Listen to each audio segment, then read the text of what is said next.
So it's just not in between Liverpool and Preston. Old Victorian sort of seaside town. If you look across the sea, you can see sort of Blackpool Tower and Lytham. I was born here, so I was born round the corner from where I am now. Only ever lived in the constituency. Travelled around a lot for work and stuff, but I'll leave that out of this. But yeah, I've only ever lived and worked in the constituency. Was a bus driver here for 16 years. That's how I got involved with the union. Led a big strike in 2017. Which again, I probably won't be hammering on about because people were furious at us at the time. But so we had 4,500 drivers across the region for 9 weeks and one battered the company. So I sort of, when the Unite clocked me and started getting me involved in the political strategy stuff, and I sort of kicked and screamed at it first. So I'm a local councillor as well in the ward I live in. Took a seat off of Lib Dem 2019. Labour had never held the whole ward. We'd had one seat the year before. I won the second one. The year after, we took the last one, and then Labour have held it since. Obviously, I'm independent now. But I will hold the ward next time, and I wouldn't be surprised if I take all 3 seats with people with me.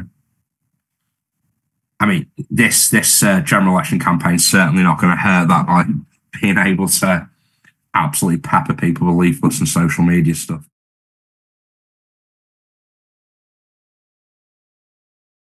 I think so. I think the Corbyn movement certainly helped with getting activists involved. I think it was just the hard work of getting out and speaking to people, just getting on the doorstep and having conversations. Labour had never really saw this seat as winnable. So 2015, I think we were on about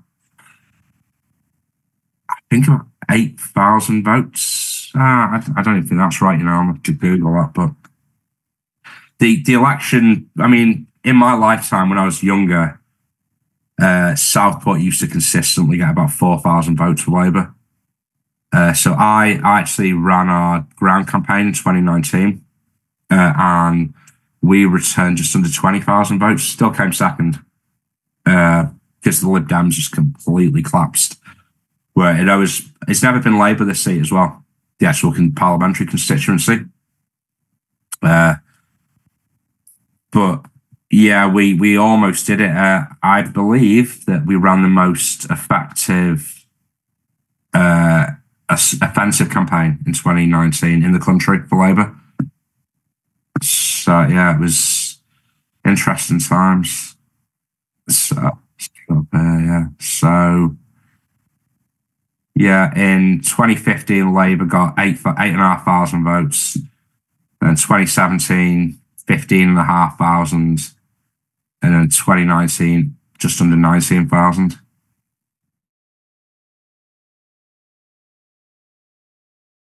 I think there was definitely an appetite on the doorstep. There was obviously a lot of people who are just very anti because there is pockets of affluence in Southport, and the media definitely cut through to them.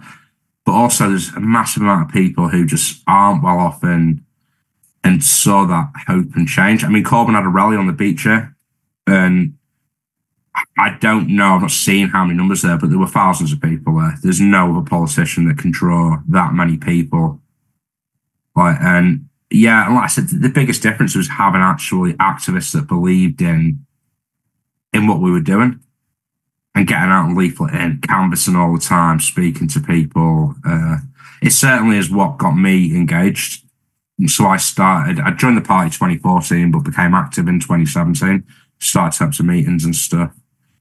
Got elected as Chulo. So I'd sat on the exec from 2017 until this year when I resigned as Chulo over Gaza. Made a mad statement in the exec, and then sort of a month or two later resigned from the party. I'd already made my mind up I was going long before then, but it was about when we sort of hurt the party the most at that point. In the middle of a local election campaign, seemed as good a time as any.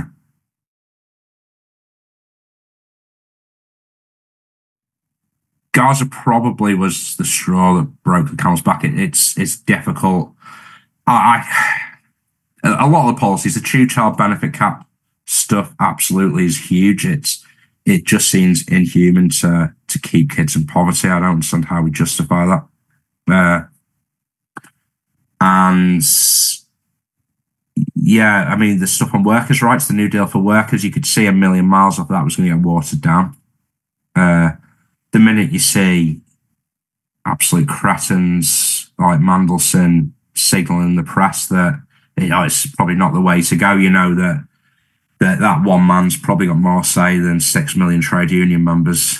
But yeah, Gaza, I mean, I struggle to see how anyone can justify backing turning the water off and stopping food going in and continuing sales of arms to Israel.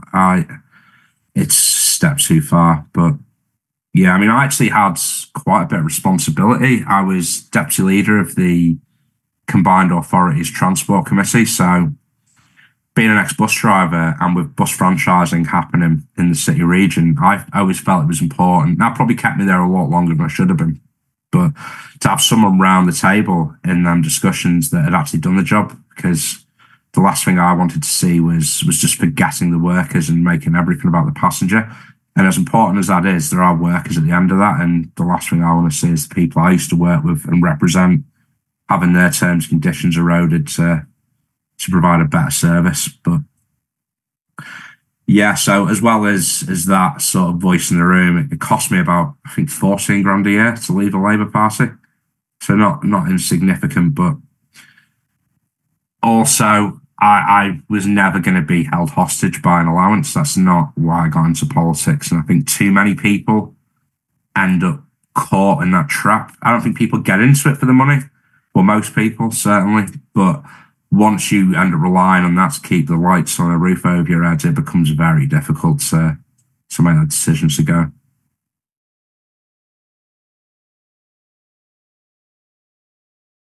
What we're doing, we're working with a group called Assemble, which you may have heard of, may not have. It's about getting communities together in spaces, whether that be on a ward level or couple of ward level, to discuss what matters to them in their areas and come up with what their sort of top 5, top 6 problems are. And very much for me, it's about me working with them to find the solution together. So bringing my experiences, sort of working in the trade union movement and teaching people how to organise. That's where the power is. It's not they give me their problems and I go off and write an email and hope we fix it. It's building community power. I think there's a couple of massive benefits though. That's how we actually fix things, by building that pressure and leverage. But also through doing that, and the same thing happens in trade unions. This is how we recruit and stuff. People see we're effective. It'll also start building that community cohesion again and hopefully reverse a lot of the damage that Thatcher did with the no such thing as society and breaking up of them communities. We can sort of get communities back together and working together and realising that we're all actually pretty much the same with the same problems, hopes and dreams, using those spaces to build that. But also, if elected, use them to direct me rather than me directing them, and sort of talking to them about what I'm doing, is listening to what they want me to do.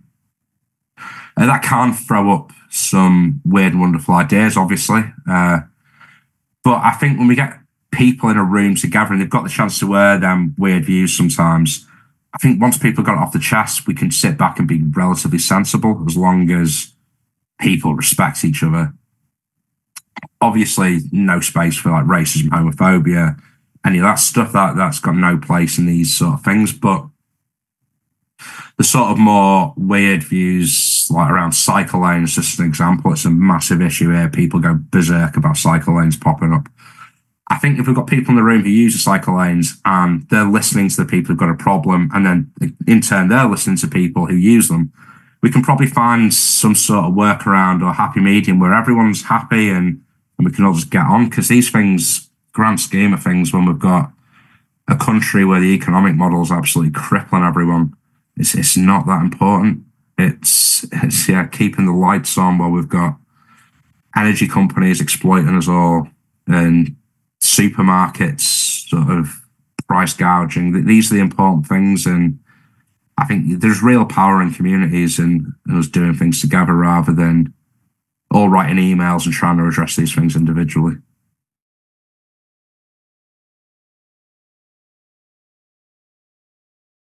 I'm a massive fan of the Mondragon model in the Basque region of Spain. So a massive company in Spain. It's a federation of worker and co-ops, worker-owned businesses and co-ops. Uh, I think having them 10 guiding principles, which again is something that we could probably throw up in one of the assemblies, try and work out what people would want to see on that. But I think there's massive power in people owning their own workplaces and owning the sort of the means of production, for lack of a better words. But having an actual say, I mean, the way I sell to people is imagine how much happier you're going to be if you've got a say in your own destiny. If you can vote on how your company's going to act, how much stable is your work going to be if you've not got reckless people making the decisions, trying to make money quickly. If we're all making these decisions, we're probably not going to do something that's a 50-50 gamble. We might make loads of money, but we might all be out of work next week. That's not going to happen. Probably much more likely to get policies like 4-day working weeks and proper sick leave and proper maternity pay and paternity pay. I think it'll just be a much more humane sort of place to work if we're making decisions. You're probably not going to see as much punitive nonsense from managers trying to discipline people and stuff all the time. But yeah, that Mondragon model, I'd absolutely ask anyone to go out and have a look at and tell me where you see the problems are, because people scream at me, this is all useless, this won't work. And I'm like, but it is working. You think it won't work because it's in conflict with the current way we do things. I think too often as well in this country, people look at companies like John Lewis and the Co-op here and think they're sort of the way co-ops function. I think, as with everything in Britain, we take great ideas and mangle them beyond all comprehension. And I think if we set back and I think if workers were building them things from the ground up now, they wouldn't have made the same decisions as were made there. But yeah, and one of the massive benefits is you're going to have more resilient businesses. Businesses are going to be less likely to fail if we've all got an invested interest in succeeding. We've got high streets that are half empty, full of the rest of it's just bookies and charity shops and pound shops.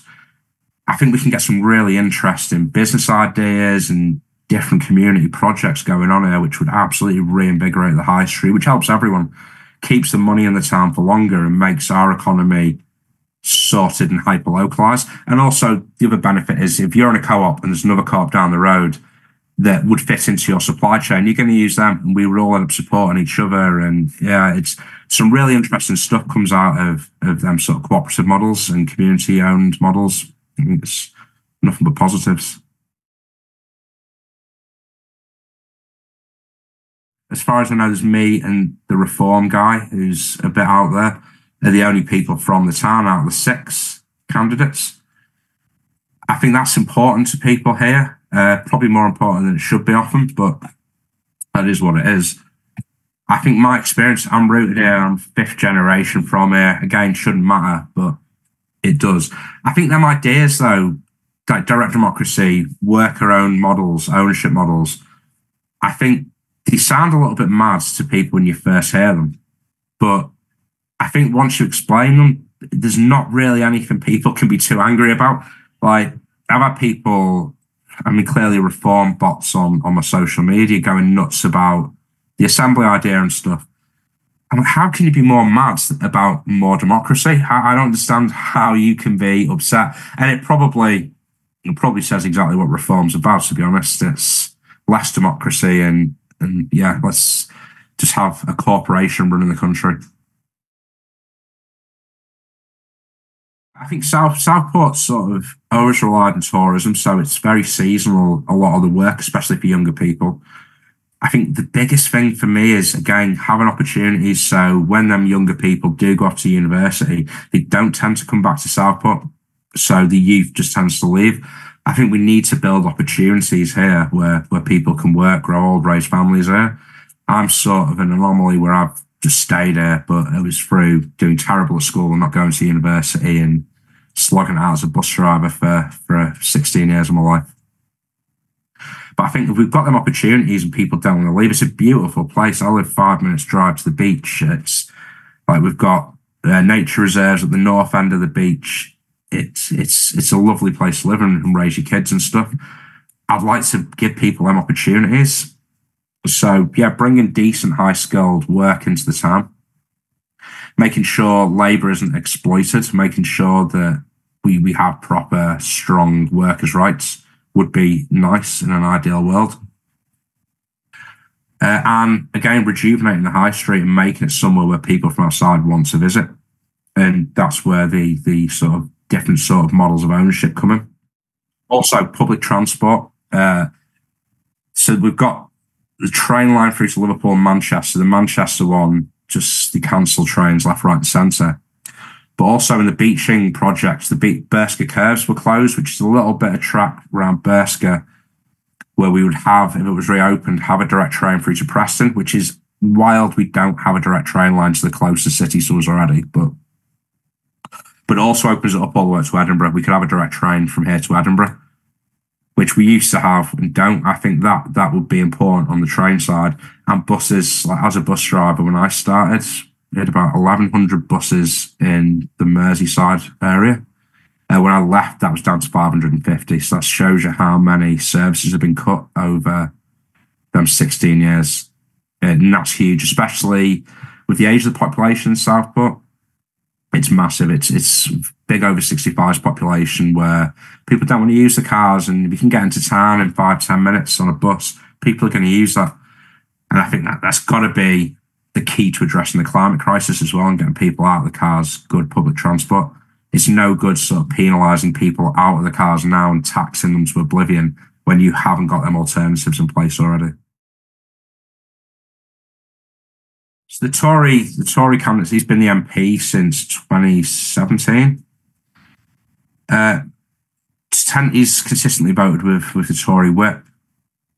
If you go through they work for you, voted to dump sewage into the sea. Like we're a seaside resort. It seems kind of massively against people who live in his interest to do that.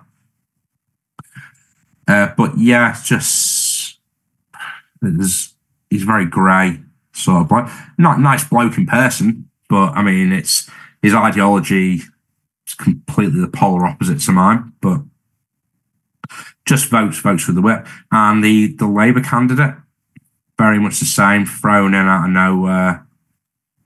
Got very lucky that I was blocked, which in turn I got lucky I was blocked in the end. But yeah, from South Liverpool, which doesn't tend to go down too well in Southport when people are thrown in from Liverpool. But we struggle to even win council seats with people from outside the town, so it's a bit of a gamble. It's without being absolutely brutal, it's hard to say, but there doesn't seem to be any passion. It's all just stuff he's reading out of manifestos or stuff he's pre-written. There's not very many ideas there. And I don't feel he understands the town. I feel this is just a way to get in. And I think he thinks, oh, I'll turn Southport Labour and then I'll get a safe seat somewhere where I want next time. Which, judging with the Labour Party and how they're treating MPs, there'll be a few left-wing MPs in Liverpool that'll be have reasons found to remove them between now and then. And the rest, yeah, there's the Reform guy. Seems like a bit of a COVID denier, which was kind of mad. So we were on a hustings the other day. We got asked a question about COVID and lockdowns. So I lost my mum in COVID. So I shared that story there, that it would be impossible for me to have an objective view on whether lockdowns were good or bad. It was just too close to me. And quite a few bus drivers we lost as well. So it was both sides at work and at home.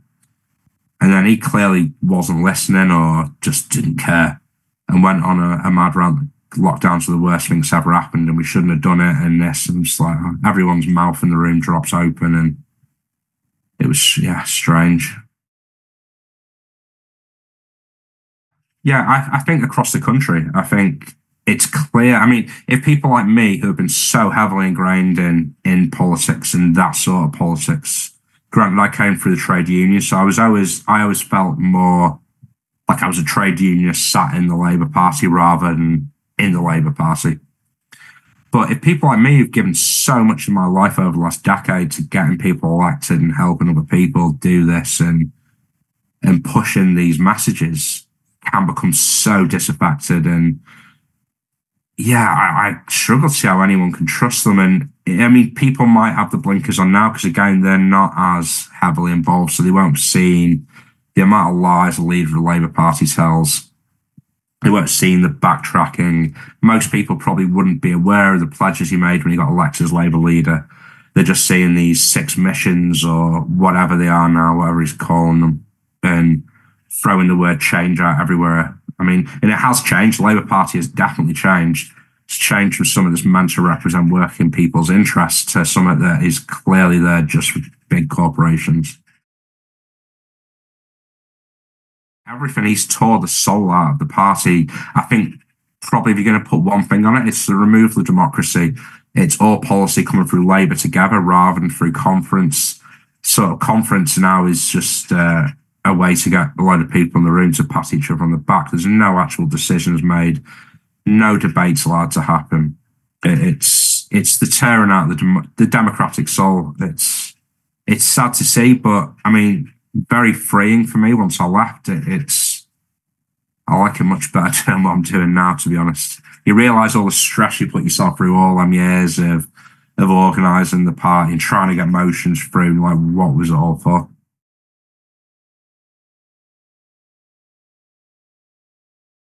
When I first left, I did say that I wouldn't have a pop at anyone for staying in the party. We need good comrades in there and pressure from the outside. Now, it's hard to justify why anyone would stay in. I mean, people who campaigned for a Corbyn government and then policies and were enthusiastic. And I remember some people now who would throw smears at Corbyn, who were desperate to get selfies with him when he was up in Southport on the campaign trail. Like, rank hypocrisy and the careerism.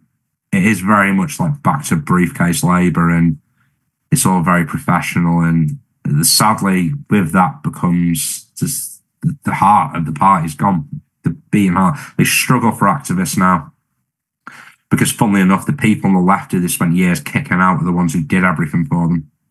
And we're the people who care about getting things done and winning elections so we can actually deliver. Because it's not good enough to just win elections. And that's what I think a lot of people will find after this, that just winning power is not good enough if you're not going to use that to deliver transformative change. And all Starmer will be doing is acting as a midwife for fascism in this country if he's not careful. Because if we don't deliver for working people, then unfortunately the far right will capitalise on that and use that as a way to mobilise people. In one word, super positive, or 2 words, super positive. It's been the most positive campaign I've ever been involved in, which is weird as the candidate because usually all the stress is on the candidate. But everyone, because I'm an independent and there's not people being whipped to come and support me or party members feeling obliged to, it's people who genuinely want to be here and believe in me. I've mobilised north of 50 activists who are out doing stuff for me, mainly leafleting, speaking to people when we're out doing that. A lot of social media stuff, holding assemblies, that's a big thing. So I've got another one tomorrow night. I had my first one a couple of weeks ago, another one tomorrow night, and then one the week after. So I'll have covered sort of the skeleton of the constituency all the way up, which I think is important. So the last one will be up in sort of the rural part, which is just outside Southport, a couple of villages, with very different issues and problems and concerns, which I'm looking forward to hearing about. But I think that's the most important thing, listening to people and sort of, engaging on social media and having chats to people. Anyone who's emailing me with these sort of petitions and stuff that, oh, will you back this when you're elected? Just replying to everyone saying either, yeah, I will, or yeah, no, I can't back that because I just fundamentally think this is weird, or if it's something on the fence, like, well, that's something we could absolutely discuss in an assembly. Why not come along? Let's talk about that as a community. I think that engagement, I think it's different. I don't think that people have ever really had that before, where actually it's not like a fill a survey and so we can collect your data. It's actually turn up to a room, I'll bring the biscuits, you tell me what your problems are, and we'll work out solutions together. I think that's a new way of doing things that people are receptive to. And it's win or lose, it's something I'm going to continue doing. I'm going to continue holding these assemblies and building that power in the communities after these elections.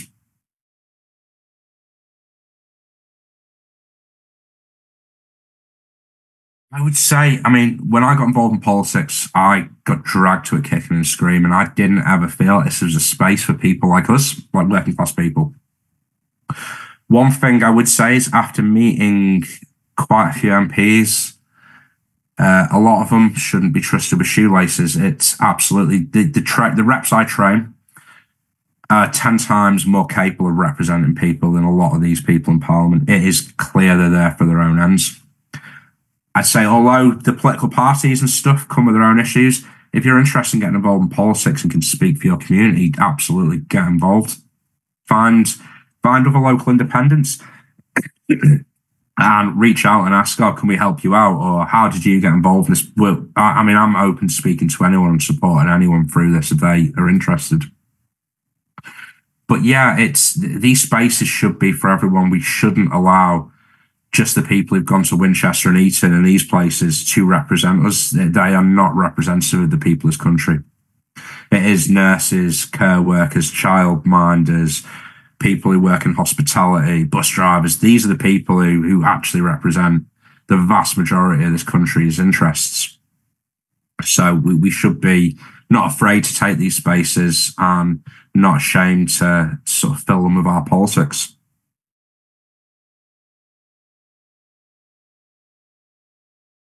Yeah, I'm not in a dream where I think this is a long-term project. And that's the positive thing with the collective is we have got a long-term plan with this.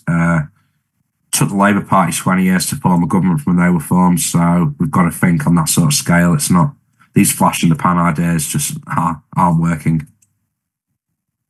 But saying that, I think we can be a lot more successful in the Green Party a lot quicker because their policies aren't fundamentally rooted in any one group. So keeping that coalition together where you've got rural, probably more Tory voting people is an issue. I think any political movement needs to be based on ideology and around economics. Economics is fundamentally at the heart of everything.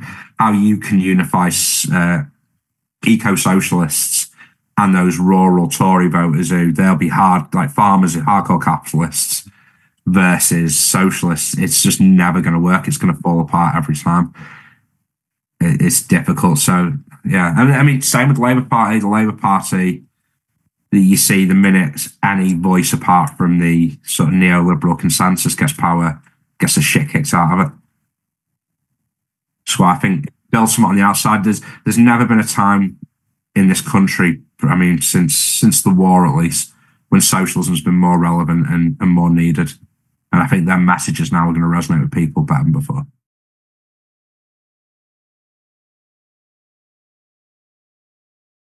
Yeah, I've been very lucky that I've always had that campaign machinery built up. Just because the local, I mean, it might come as a surprise, but the local party didn't support me in my local elections very often. So I had to rely on my own. And I always outnumbered them just with getting trade unions and stuff. The one thing that has been a struggle for me is getting money in with this because it's all been hoovered up by the bigger names down in London or the ones standing against big name Labour ones. Unfortunately, I've got a bunch of no marks to stand against.